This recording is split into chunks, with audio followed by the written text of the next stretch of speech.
Good morning, Albany, Oregon, and North Albany Community Church. I'm talking to you from La Jolla Shores and La Jolla Cove here in beautiful Southern California.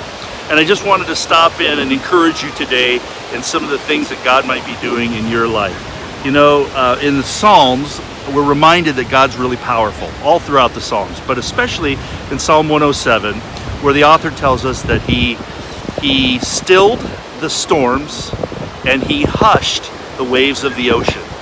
You know, it's really interesting to think about the power of our God. And there's a lot of stuff that's been occurring in the last, probably 6 months or so, that you could look back on and say, well, the odds are against us and we don't really have a shot. The world is going to heck in a handbasket. But the reality is we worship a powerful God, and we just need to trust him for all that's going to come our way. And so today, what I wanted to share with you more than anything else is that he has the power to get us through any difficult situation. So if you're in the midst of a tough personal situation, or even a tough job situation, maybe you have no job because of what we're going through, or quite possibly you're going through just the difficult stress that we're all going through during this time of hiding out from the coronavirus. What I want to encourage you is that God has the power to get you through that. And you can depend on that. He's faithful, he's trustworthy, and he's powerful. Now, when I say he's powerful, what does that mean for us? Well, it means, number one, that he's got our interest in mind and he's working for us, not against us. That's what Jesus tells us all through the New Testament. God is for us. What or who could be against us? Secondly, I want you to think about the idea that if God's power is for you, and what possibly could change any of that, I want you to think about just the idea that he's got you in mind. God is thinking about you constantly.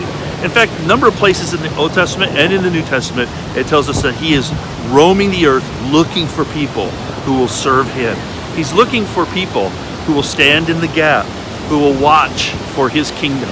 And is that you? Is that me? I hope so, because his power will sustain us through that. You're listening to the waves behind me, but remember, God is more powerful than even the sound of the ocean. He stopped the storms, stilled them, in fact, and he hushed the waves of the sea. I want to encourage you, whether you're in Albany or anywhere in the surrounding area and you're going through a difficult time, or maybe you're here, maybe you're with me here on the beach in La Jolla, California, or maybe La Jolla Cove or La Jolla Shores or one of these places, and maybe you're around here where it just seems so awesome to be out in nature. Quite possibly, what we need to keep our eye on is the fact that God's with us always. Jesus says, I'm with you even to the end of the age. Imagine having all that power on your side forever. Those are the things that God wants us to focus on, my friend. I hope you're having a great day wherever you are, and I hope that's an encouragement to you. Just remember, he hushed the waves of the sea. Think about that a few times today as you're going through difficult times. God is able to do that. Talk to you soon, North Albany. Don't be a stranger.